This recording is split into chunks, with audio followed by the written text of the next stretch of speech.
Is it on? Right.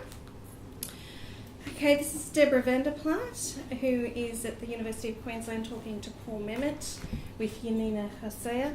The date is the 13th of February 2013. I suppose probably the best way to start is to start to think about, is to start with sort of basic questions, and then we'll move more into the architectural education. So as you can see here in the form, Paul, we've sort of divided the question up into formative years and education. So could you just tell us where you studied architecture and what years you... I was at the University of Queensland from 1967 to 1972 to get a Bachelor of Architecture. So 72. And who were your architectural teachers at that time? Who did you study under? That's a good question.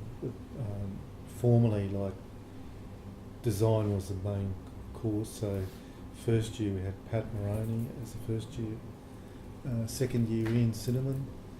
Third year was Hamish Murison. Fourth year was Graham DeGrucci. Final year was Mervyn Edwards. I think I topped first year, came second in second year, came in the top one or two in final year, and they tried to almost farm me in fourth and fifth year. Which says something about the system. Those two final years. Other teachers, there were lots of other teachers, but I haven't tried to memorise them all for today. I was also a bond, because I came from a poor family and had a twin brother, and my parents couldn't afford tertiary education. I took a state government bond which was offered to me, so that meant I got a living allowance of, I think it started at $6 a week or something. Might have been a bit more, I can't remember. And I had to work for, and they paid me fees. They gave me a book allowance, I think, of something, it might have been $50 a year or something. And I had to work for the State Government Works Department architects in the vacations, including in those days we had a year off. I think we were the first year to have a year off after third year, and then we were full-time fourth and fifth year. And up to that point, it had been 3 years full-time and then 3 years part-time. Okay. With the work experience as part of the part-time.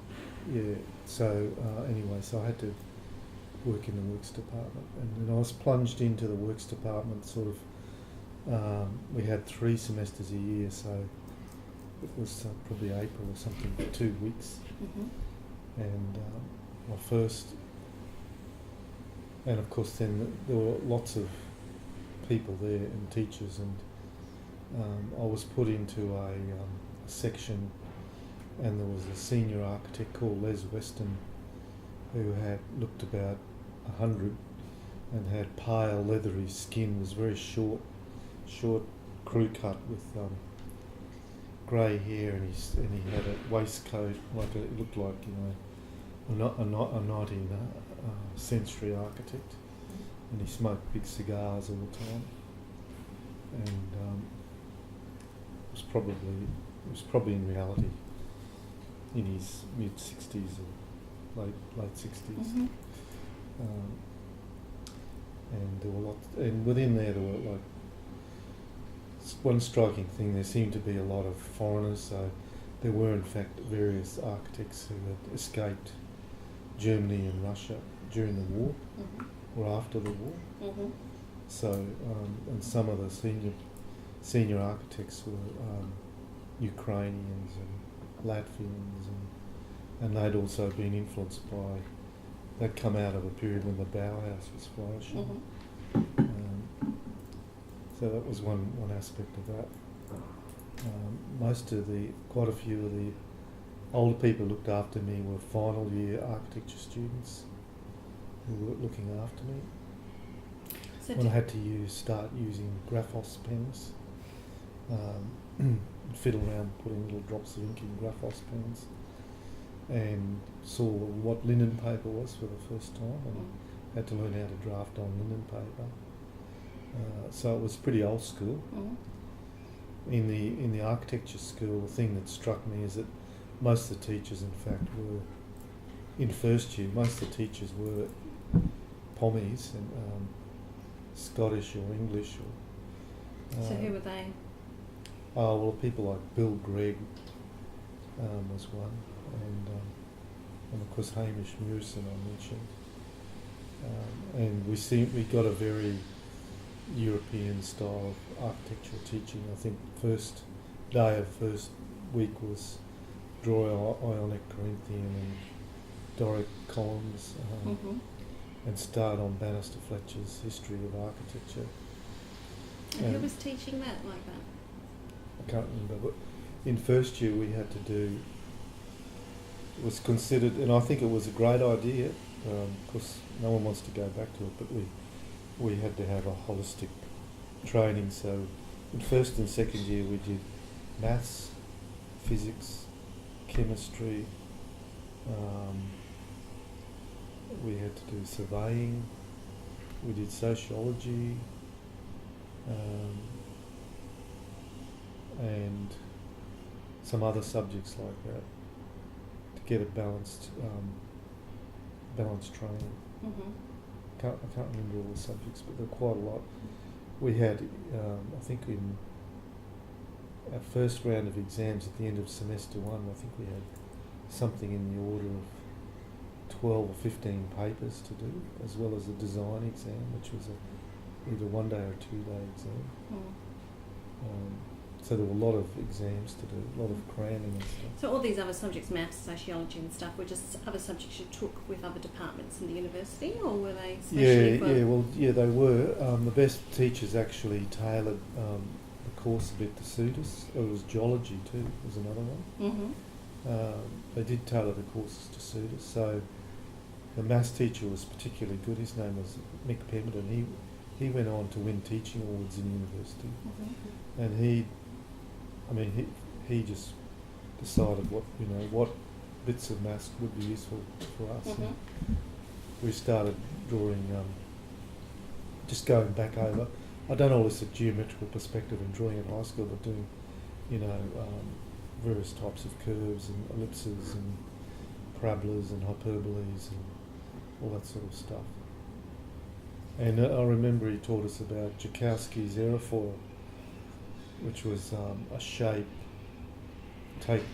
based on nature, which was an aerofoil based on the shape of a trout, I think. But I remember Mainring and I did this design for an inflatable building, anchored in the shape of a big trout in the Broadwater at Southport, anchored at the nose, so that when the wind changed, this huge building shifted into so it was facing the wind, and it was for indoor marine sports, water skiing and all that sort of thing, in choppy weather, based on his geometry. So you found it very practical. Yeah, we relevant. found an application there, but the other big thing that happened in a couple of other big events. One was the student conference was held in Brisbane that year, and Buckminster Fuller didn't come, but I saw him. I think it was in the year before that. No, he came to Adelaide or Sydney to another conference we had. I think Adelaide was in second year and Sydney was in third year or something like that.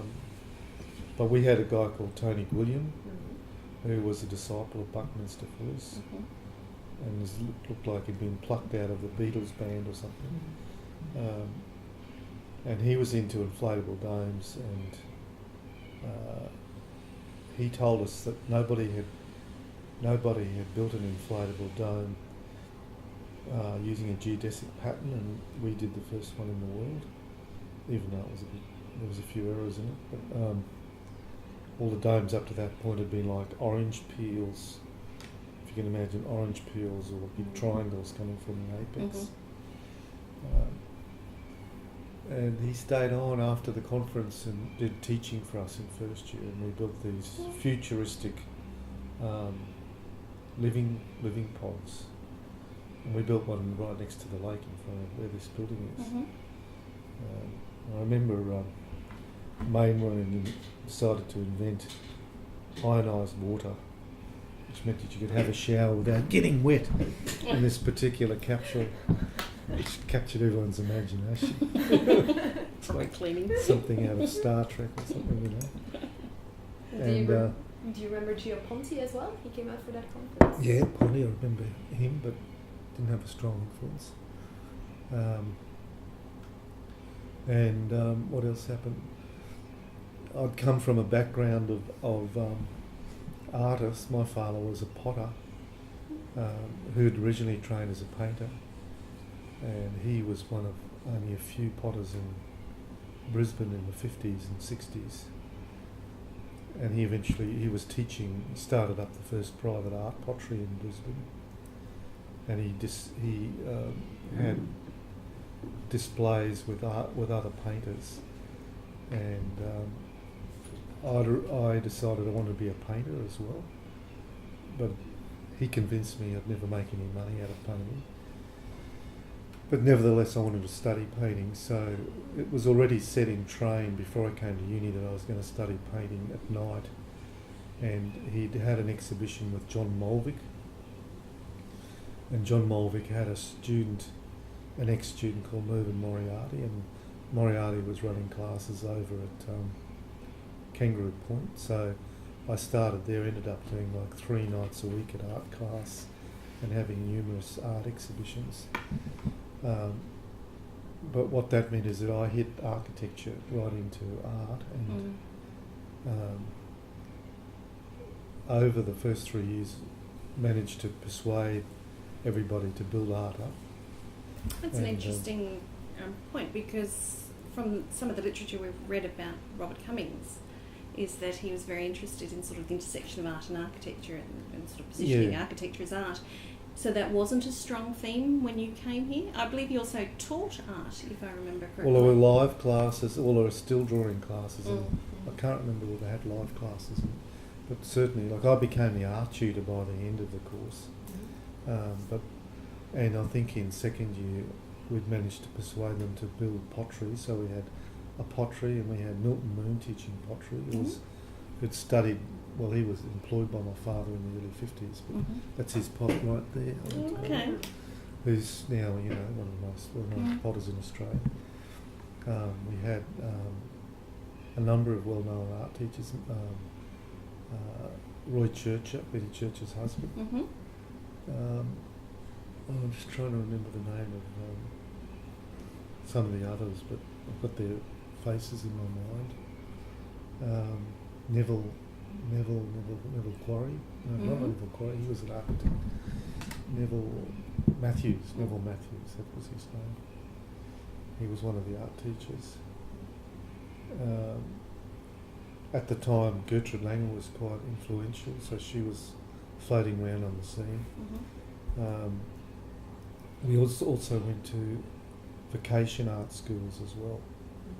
There was an annual, I forget who organised that, but it was a vacation art school. We did, Mainring and I and another student did sculpture with the Shillams, and Kathleen Shillam did sandstone sculptures.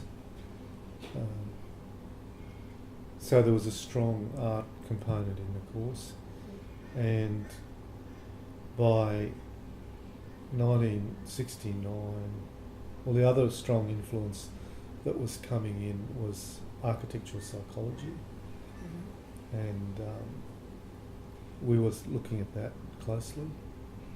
Was it under the influence of Graham de Gruchy? Because he did this crime and...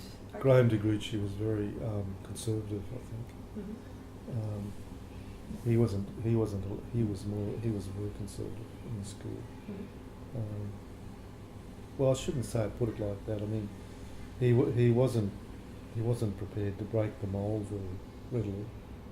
The really radical person was Bill Carr, and he was the one who whinged about all the pommies, taught, Californian architecture and other sorts of alternate influences. So when you say you whinged, Japanese architecture. So when you say you whinged about the English architects, is because they were teaching English material? They were or? perpetuating, the British model of architectural education and the British values of education. Okay. And he was promoting Queensland vernacular architecture, and that was totally radical and not acceptable to most people. They just thought that was, it wasn't architecture. So how did he do that? How did he integrate that material into courses, or have lectures, or took you on tours? But everything. He had very radical teaching methods. He normally, I think the first week we had him for architectural history, we met at the Royal Exchange Beer Garden. The second week we had to go to the boat ferry down at the river, and there was a whole lot of cartons of beer there.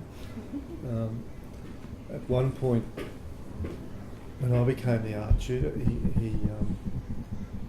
he organised an event in a cactus garden at Tomawin on the Border Range. Like people, and then he had tutorials in a place called the Skyline, which was a beer garden at the Gold Coast. It's a theme Beer running was a here. theme.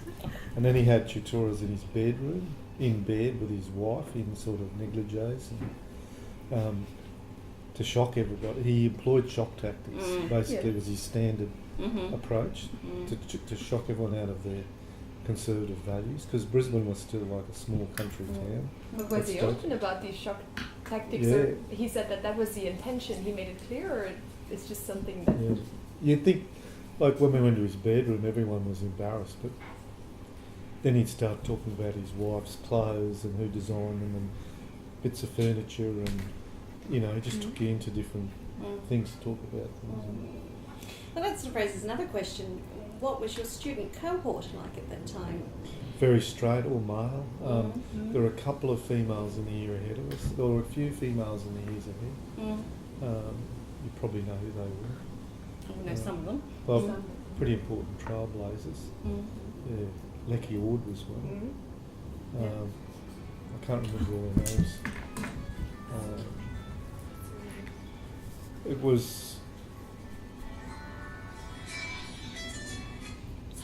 It was very conservative. Most of the students were fairly conservative, and there was a very strong peer group conservatism. And what was the background of the students? Were they... Well, that was interesting too, because there were a lot of rural students who were even more conservative in certain ways, but then they had some of them had their own cultural sort of idiosyncrasies. So there was sort of Italian students from the cane farms, and students from the Darling Downs, who were very sort of rural,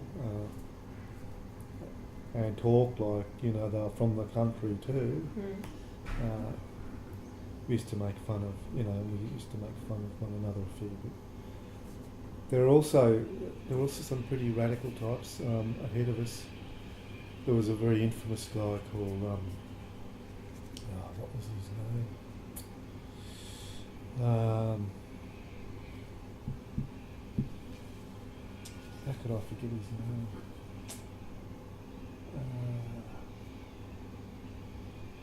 He was a bikie, and he was in, I don't think they let him through the course. Anyway, Ross Gilbert was his name. And he, like in the first week of first year, our studios were down where the social science building was, on the ground floor, so it was all car park out the back. And he rode his motorbike into the studio, really loud, revving it up, and he had a bike chain, and there was some poor conservative student there doing a drawing on his drawing board, and he got this bike chain, and whack on his drawing, he just ripped it apart. And he pinned up a map on the wall and said, "You're all going to be there at 4 o'clock. Or I'll bloody whoppers!" And everyone going, oh. There's this map, and like we had to, everyone had to drive out the back of Brookfield and walk through the bush over a few gullies and ridges, and there in the middle of the bush under a bloodwood tree is Ross Gilbert sitting there with a keg of beer and a whole lot of plastic cups, saying, "This is your introduction to the student group here," Very radical. So it was a very diverse student group. Yeah, well, there was also the student reviews were just started up. Mm-hmm. Now, when I went for that first week in the works department, the guy I happened to be sitting next to was this very quiet, shy Chinese guy called Willie Young, Well, yeah. who was the actual mastermind of of these things, and the producer and everything, and who had a very fine, used to just draw with a .1 pen all the time, and very fine drawing style. And he used to look at me and say, "Paul, do you know how much chickens are?" Ask weird questions like this. And that was when he was planning the first happening in Brisbane. I thought that the happening that took place during the student conference where Gio Ponti walked Yeah, out yeah. while there's swung chickens and had strippers. He was planning that. I that thought stage. it was Max Banner that did. No, well, he confess was to the getting mastermind. Max Banner did all. He was out there doing it, but he was the mastermind, Willie Young, and he was doing measured drawings of the theatre and working out how to get a car into the theatre, and doing all this logistics and stuff. And he was the really radical guy, and as you can see, the sort of artist he's turned into. He was quite bent at the time. They were all pretty bent guys. And of course the whole influence from San Francisco and hippiedom. I remember Pat Moroney was in our first year lecturer. He had a house over at Chelmer which was considered very avant-garde at the time. A concrete block house which wasn't rendered and very spacious inside. And there's this other guy in our year, Evan Lee, and he asked Evan and I to come to help host at his party of adult friends, and whether we could find some pot to bring, because they wanted to all try pot. Everyone was into, what's this new, and everyone was into sort of talking about hallucinogens, and then there was like in 1970 there was a Nimbin festival was on, the Aquarius festival in Nimbin, which a lot of us went to. So it was all of those influences were coming. We'd been brought up on the Beatles and the Rolling Stones, and So was this in terms of alternative lifestyles and so forth, or yeah, did it alternative directly tie into lifestyles practice as well? bucking and the design? system and breaking values. When some of the other artists from Moriarty's art school and we rented one of the Petrie Terrace houses, and they were all condemned for demolition. Can you imagine how much it costs to rent one of those today? We're paying $6 a week. We were told that we could rent it, but we might have to get out any week because it was going to be demolished. That we'd have to get the water and electricity connected ourselves, clean it all up ourselves, because it was just full of debris and shit, and the rain came in and nothing worked, and so we turned that into like an artist studio, and there was another guy in our year, Dick Lambourne. He was there, plus a couple of painters from Moriarty's art school, and John Mainring and I. I've got a good slide actually, John, at that time. I've got a few slides. In fact, I've got a Super 8 film out there of the back of the place that we were thinking of revitalising. And we used to have, raging parties there. There were poets and performers and coming, and there was a young girl who I won't go into any detail, but she'd been had family violence problems. Who was 16, Aboriginal girl who we took in and ended up marrying Matthew Lambourne. Dick Lambourne. That was Marcia Langton. So Marcia Langton was 16 and Mhm. living with us at that time, Mm. and had a few boyfriends amongst us. And that was when she pitched a tent then in King George, is it not King George Square in Queen? What's the park in off at the corner of Elizabeth Street at the top there, near the casino, that park. William Street and Elizabeth Street. The one in front of Yeah. the Pie Building, Queen. Yeah, no, Queen's Park. Queen's yeah. Park. Yeah. Yeah. And what was because all these the student reviews and also this happening, it was in collaboration with QIT at the time students. Yeah, it was QIT. IT at the time. Yeah, yeah. What was the relationship with them? Did you have a lot to do with No, we them, didn't have or- anything to do with them, except when I went into the works department. That's when I met a lot of them, and they was the old story because they were there all the time, and only went to uni part time, so they knew a lot more about practical detailing than us. But we were valued for our creative design. But was that also kind And of it took over by about third year. I saw it took over because by the time I was in my year out, I had, I was running a small team in there with QIT students under me. Some of them were older than me.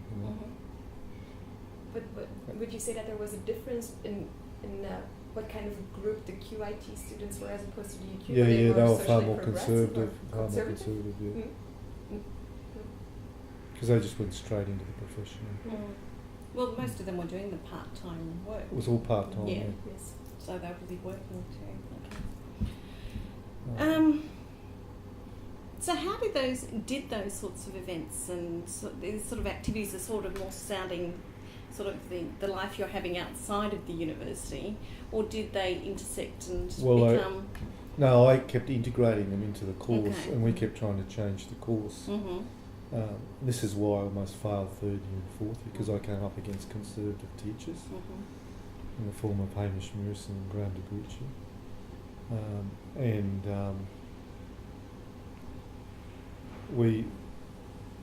Because of this architectural psychology influence, there were all these new influences coming out, like Christopher Alexander just came out with his first little booklet. There was Mitchell came out with this booklet on computers, and we decided computers was the future. And in our year out, one or two other guys and I did Computer Science 1, which had just started in the university, which was really old-fashioned and clunky when you look back on it, because they used punch cards, and you had to design an algorithm which was like a mathematical set of steps, which might be, say, 15 steps, and convert it into a set of punch cards, and then you had to submit them on a Friday and get them back on a Monday, or something like that. And usually you'd put it in and it'd come back and say, error, couldn't get past step 2. And you'd have 3 goes or something to get it working, to pass the exercise. And we organised, we convinced the newly formed computer science leader, who was Professor Rose, to come. We had a workshop with the staff, I think, in that year or fourth year, to persuade them that we should get computers in the course, and we had to get more visionary about computers. And there was there was a resistance all around. And it was like hitting our heads against a brick wall. But eventually they caved in after like 2 years of campaigning, and started introducing like guest lectures on computers. So one or two others and myself were the ones who got computers into the course. And a lot of people laugh at me now about my lack of computer literacy, but they don't realise that they have me to thank for their own literacy, But why computers? Because it's sort of interesting against that sort of more art interest. But we were looking at lots of stuff we did. You should have a look in the library under Memmot, I think it's probably Bycroft and Memmot. There's a book on architectural education. Mm-hmm. And Bycroft was here last Friday actually. Oh. And he was saying that, you know, we'd at that point decided that a 4-year course was the way to go, and we were promoting a 4-year course, Mm-hmm. and that they should have changed it then when we told them to, which is interesting in hindsight when you look at RMIT and stuff. Mm. And it was a book on creativity, so he was very much into psychology, and we were looking at we were reading everything we could on creativity and trying to make design method more objective and understand what people were doing both cognitively and what aids could be used to help. And obviously computers were one. We saw that as not as a threat to creativity, but as an aid to creativity. And you mentioned Christopher Alexander, and I think in 1964 he published Notes on the Synthesis of Form, and then the student conference in 1967 was city synthesis was the theme. Was that something that was proposed by the students, or was that influenced by Bill Carr or any of the other? I wasn't involved with the planning of that conference. It was the older students who did all that. Okay.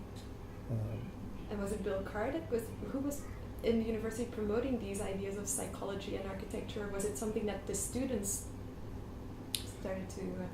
Yeah, we agitated a lot of it. Cinnamon was sympathetic because he taught sociology in second year. There was in the early 70s things started taking off. There was a guy here who was at the forefront of emerging architectural psychology, who was an ethologist, which is an animal behaviour person, and he was in the psychology department. His name was Glenn McBride, and his claim to fame was studying the pecking order of chooks, and had learned about like the social hierarchy of chooks, and he'd done a lot of work on pigs, and he'd come from the long, like ethology started around the turn of the century with bird watching and territoriality amongst birds. So in terms of spatial behaviour of animals, he was moving from studying the spatial behaviour of animals into the spatial behaviour of humans, and was communicating a lot with people in the States. And of course this is the time when Edward T. Hall was publishing his books like The Silent Language and The Hidden Dimension, and writing about personal space and space bubbles, and Summer. There was another influential guy called Summer, I can't remember his first name, but Robert Summer, I think, who put out a book called Territoriality or something, a similar title. So these were the first human spatial behaviour academics, and this guy Glenn McBride ended up forming a team with Balsani when he arrived as professor here, but he didn't arrive till after I graduated. See, because we got this head called Gareth Roberts, who was the ultimate insult in Pommy leadership in the school, and he brought out the town planner. What was his name? We had the first town planner on the staff, and he eventually branched away and formed the town planning school. He was another English town planner. I'm trying to remember his name. We'll think of it. He's a very important person because he founded the town planning school, and he wrote a book called Planning at the Crossroads. So there was this sort of force of, trying to reinforce the British status quo in the course and uphold the values, and all of this other radical stuff, undermining it all the time, and we were right at the forefront of it. When you say we were at the forefront, do you think UQ, when you were students, was at the forefront, or in relation to Australia, or was there any sort of sense of other things happening in other schools around the country at that time? Or were you interested in that? By going to these student conventions, we found quite a lot out. I sort of started gravitating to Sydney Uni because Peter Johnson was in charge there, and he was, I think, in hindsight, probably the most progressive head of school at the time. when we went to Adelaide for the convention, the students were very embarrassed. They said, we're really embarrassed because our head of school has insisted on giving the opening plenary talk, and he's an old school English bloke, and you just got to pretend it's not happening, and once it's over we can get on with the main agenda. And so, being as radical as we were, we decided to spring it happening. And interestingly, like, one of the people who was involved was John Dalton, and he had a draftsman called, from the QUT actually, called John Cooper, and they participated. And there were about 6 or 8 of us, and we had a never-ending question for question time, so that one person started the question and he talked for a while, then another person just stood up in another part of the audience and kept the sentence going until everyone had had a turn. And at when the first person spoke, the start of the question was like, we'd like to, cast your mind back to the time of English architecture in 1746 when such and such, and got heavily into like traditional stuff. And then as it went on, it got more and more weird and abstract. And the last person was sort of going, hibiscus, champions of the cross, bullshit, why, simplicity, complexity, happiness, where are we?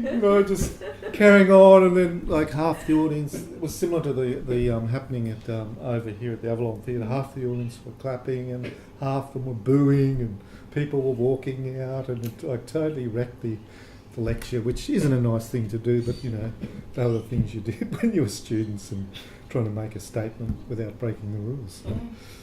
And I remember at the Sydney Uni, no, it was I think at the New South Wales Uni campus. No, it might have been Sydney Uni, I can't quite remember. New South Wales Uni.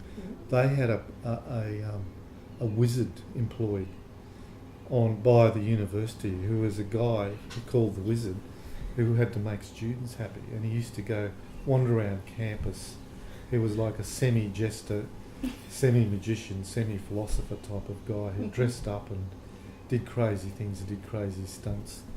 And they had him give a talk, and he decided to give a talk on shit, and which students thought, oh, this is going to be interesting, so everyone went along. But as soon as we heard this, my mate Alf, I told Alf, we sneaked out and we just got, we had bottles of water or soft drink or something, and we just got we had some sort of container, we just got a whole lot of dirt, a newspaper or something, and came in and started making mud pies in the middle of his lecture and started passing them around. Sort of, people started throwing them. So we took it literally, what he was talking about. Yeah, the theme. But because we were also, like, as art students, we were reading art journals, and this was the time when conceptual art was starting, when happenings were starting, when everyone was questioning what art was, and the conservative people were, rejecting all the modern forms of art. We were learning, we'd been brought up on Distill, Bauhaus, Distill, and then what were the French guys called? Art Nouveau, the Impressionists. Not Art Nouveau, not the Impressionists. The bloke who wrote Par Ubu. The Italians were the Futurists, but there was another really radical group in France. I forget their name, but Surrealism? well, the Surrealists. There were the Surrealists as well. Dali was linked to these guys. Anyway, it was all like, Dali's work was right there, challenging what art was, and conceptual art just sprung and took off from there.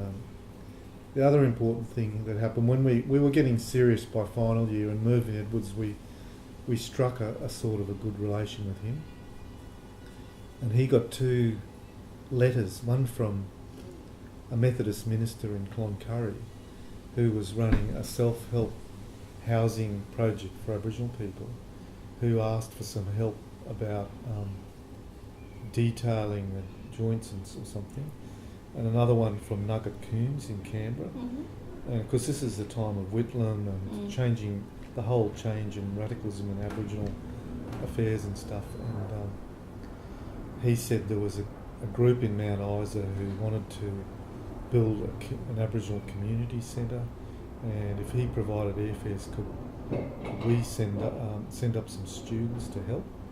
And so Mervyn said, okay, this is a good opportunity. We're going to go up to Mount Isa, help them, drive down to Cloncurry and help them, and we're going to form this thing. And we decided to call it the Aboriginal Development Group, which was the beginning of our research centre. And we went up to Mount Isa and we found the guy who wanted to build the welfare centre was an Indonesian who had a boomerang-shaped plan for this building and hadn't talked to any Aboriginal people. So we said, you should talk to the Aboriginal community and refine the brief and then come back to us. And we went to Cloncurry and we found these people building these houses so well that they didn't need any advice. So we did ourselves out of a job. But in the meantime, but while we were there, we visited these fringe settlements and saw the last fringe settlements before they were bulldozed in that region. Mainring was into making films. One thing that happened from first year is we went to film festivals. We just started in Brisbane. And, you know, we were being influenced by that too, like Kurosawa and all the French film directors, Jean-Louis Trottenot and the whole works. And Mainring was right into filmmaking. And we've still got the film here. At least it's on a video. It's got to be put onto a DVD or something. But it's a film of the fringe camps in Dejara, Mount Isa and Cloncurry, and we realised, at that point I realised that all this stuff about territoriality and spatial behaviour was right there in front of me. And when I won a postgraduate scholarship, I had to think of a title for my project, so I said socio-spatial behaviour of Aboriginal people in northwest Queensland, which is how I got launched into Aboriginal. So the trip north was towards the end of your degree? Yeah, that was in final year. Yeah. Okay. And then you went on to do postgraduate degree. Yeah, and I was the first full-time postgraduate student. The only other postgraduate was DeGrucci, was doing it part-time, and I think he failed. Had a couple of goes at doing it. So, and then that's when Balsani arrived and replaced Gareth Roberts. That was 73, 74. 74, I had an office in the tower, in the main building, on the third level, with a high desk at windowsill level, with a sleeping bag on the desk. So I used to lie on the desk and look out the window down the axis when the flood was coming up. 74 flood, which was pretty indelible memory in my head. 75 had moved into this building. And at that time John Hopkins became the next postgraduate student. And he parked his briefcase in our postgraduate room and never used the room, never used the briefcase, so I inherited his briefcase. Turned the room into my office. We were still in that office 3 years ago, when this building was renovated. 4 years ago, whenever it was. So jump forward a bit there. But when you were talking, I couldn't think of the name before, but when you were talking about all these ideas of computers coming in, were you reading Marshall McLuhan? Oh Was yeah, that period? definitely. Medium is the massage, medium is the message, Gutenberg Galaxy, all very important.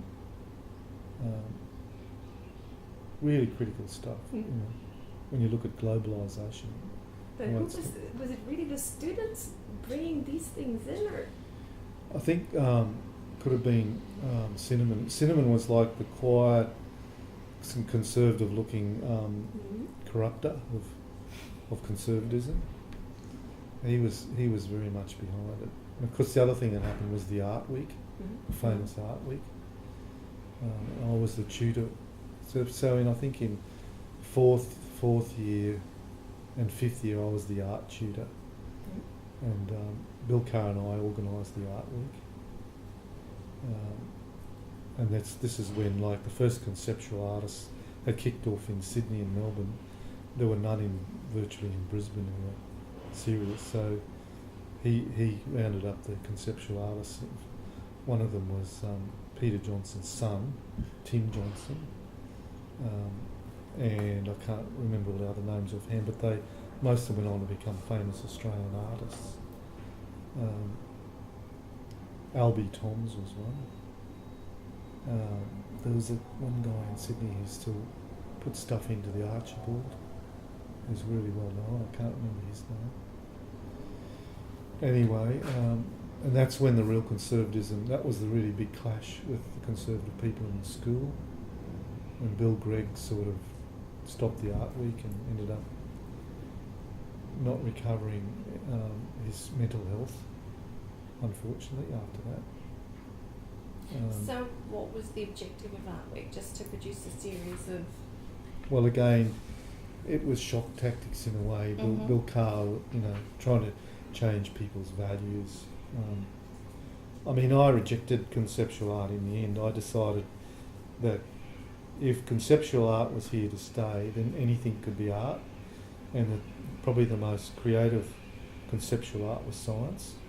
So the logical synthesis of becoming an artist and becoming a conceptual artist and being at uni was to become a scientist, which I still see myself as a conceptual artist scientist, a creative thinker who's trying to, push the boundaries but within the rules of science.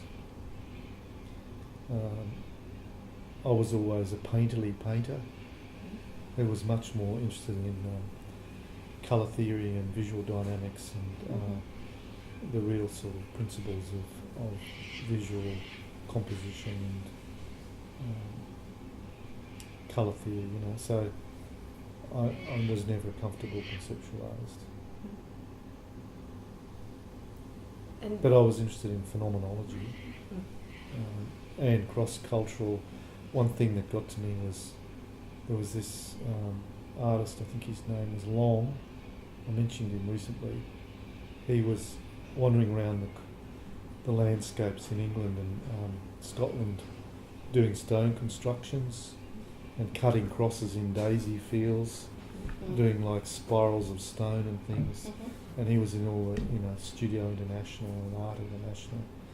And I was looking at these books on Aboriginal sacred sites, which were stone arrangements of very similar geometric designs, thinking, what's going on here? Well, if I'm going to be an anthropologist, I'm calling it a sacred site, but if I'm going to be an artist, I'm calling it conceptual art, Where do the two meet? And I was moving more and more into anthropology at that point. I did the crossover from architecture into social anthropology. So in 1974 I joined the honours anthropology classes at UQ, and under John von Sterner, who was a really eminent anthropological teacher, really brilliant anthropologist, but he was somebody who never wrote much. He only wrote a few things. When he did write, he wrote really good stuff, and he was translating stuff in Europe. I can't remember what he was transcribing it. Might have been Durkheim or Levi-Strauss, but anyway, European anthropologists, and was in contact with them and was into jazz. That was the other thing that was going on. Jazz had taken off in Brisbane. Like in 1967, there was only the Primitive Coffee Lounge in Brisbane, which was run by a woman called Tony. Is it Tony? Don't think it was Tony. Her name will come back to me. She was really important in the music scene because she was the patroness of jazz, and it was only Sunday nights. And we went to Sydney in 1967 on a train trip organised by Lloyd Churcher with QUT art students to this big exhibition of British art, the first exhibition of British modern art in Australia. and we went to the El Rocco Jazz Club and got totally obliterated, and heard, you know, saxophones just going for it, you know, the Coltrane, Monk, Dolphy influences that were taking over the jazz world at that time, which was all part of the modern art scene. Interesting. So, final question. Running out of Do you think it was a little bit the period of the cultural awakening of Brisbane at the time? Definitely. Mm. The cultural, not awakening, the sort of metamorphosis in a way. Mm. The sort of global, the first global infusions. I mean, maybe that's all very relative, because they had, during the war, they had a lot of jazz influences. I was brought up on jazz at home, and the blues. I was brought up on, you know, big band jazz and blues. But the people in first year architecture, most of them weren't exposed to any of that. Mm. So in a way, like a lot of us, people like me, I identified my clique, but we were actually transmitting stuff back to the other students. So by second year, a bloke who talks slow from Dalby, Cole, he was coming to Moriarty's art classes and doing pretty amazing things, you know. So people were, the more creative students were getting out of their shells and starting to change by second and third year.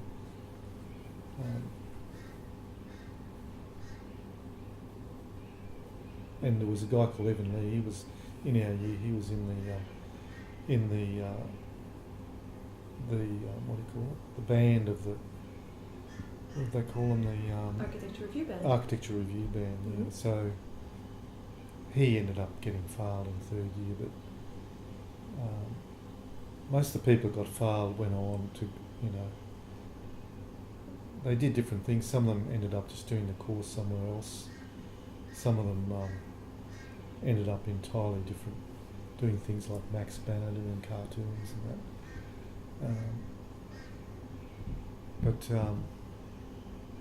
Yeah, the sort of rock and roll influence was pretty full on. You'd come to uni and the Beatles had just released a new album, and it was fun. Yeah, we enjoyed it. Can imagine. Deborah? Well, Paul only had Must be an some hour. Yeah. Pedagogical burning issues. No, I think we might leave it there for the moment. We could do another interview. Yes, I think we might do that You if we can, because you've got. Do a more structured interview based on what I've said. Yeah, no, that was really good. It's just your perspective of the. Have we stopped? Yes, that Oh, good.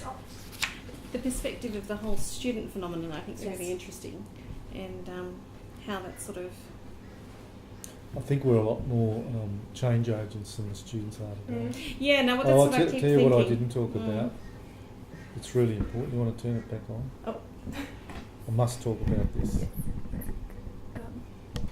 The other really big influence in our lives at that time, which doesn't really seem to exist on campus at the moment, or hasn't for a long time, is the political life.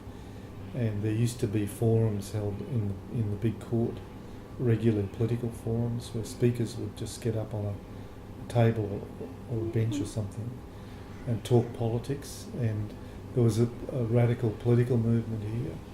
There were a number of leaders, but probably the real leader was Brian Laver, who was like a political student. But there were also philosophers involved. Ian Hinkfist was one of the philosophers. There were probably about 3 or 4 philosophers involved in it. And there were more militant people involved in it and less militant people. There were lots of pacifists involved in it. But the big issue was the Bjelke-Petersen government and the lack of rights in Queensland. And there was no right to political speech. You didn't have a right to demonstrate, didn't have a right to carry a placard. At one point he brought in a law saying more than 3 people in a public space talking about politics was illegal. And Brian Laver's concept was to try to start a civil rights movement and to join together students and unionists and Aboriginal people, identifying three groups of people in the society whose rights were really being crushed.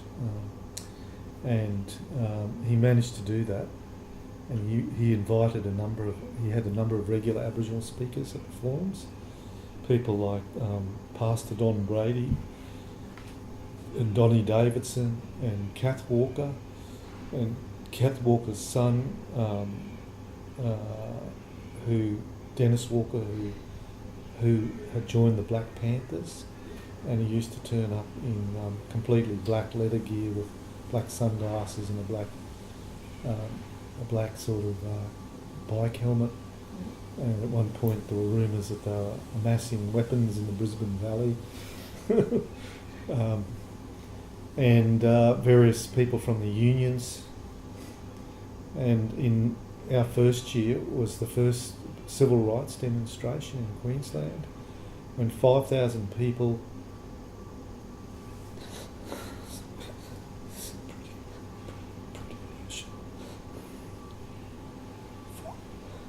bit emotional.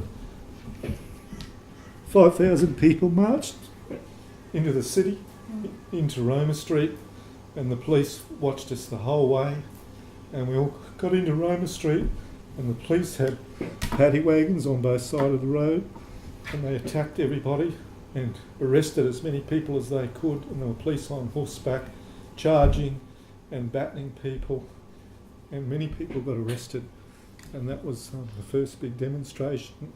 And then there were demonstrations pretty well several times a year for 3 or 4 years, culminating in the Springboks tour when there was a demonstration on St Paul's Terrace or Wickham Terrace, where in the middle of the night, where everyone was outside the motel demonstrating where the Springboks were against apartheid, and the police came on horseback in the dark and charged everyone down the hill and trampled people with the horses. And that was the period we were in, trying to fight for civil liberties. So there's something that stuck in my mind, which was the other person who was important was Dan O'Neill, who was the English lecturer, and one of the words he said was you have to call on your social courage in Queensland to keep going. So I just remember those words, calling on your social courage to do something for society. And that's sort of driven me since those times. And curiously, some of those people are still around, and I've always thought we should bring them in to give an architectural lecture. And sort of social causes there. Activism, yeah. It's really interesting. Of course, Brian Laver, he's still around. He was a cousin to Rod Laver, who was the famous Australian tennis player, the most famous tennis player in the world, who won the Grand Slam so many times, and he ended up in a career as a tennis coach, but he lives at West End, and you try to have a conversation with him, and you just get Trotsky and Lenin and Marx and social democrats and democratic socialism, all of that stuff still going, he's still living all of that stuff. So he's still there in that world. Still going strong. Yeah. So sorry about that. No, it was good. We added that important last bit. Right. Thank you.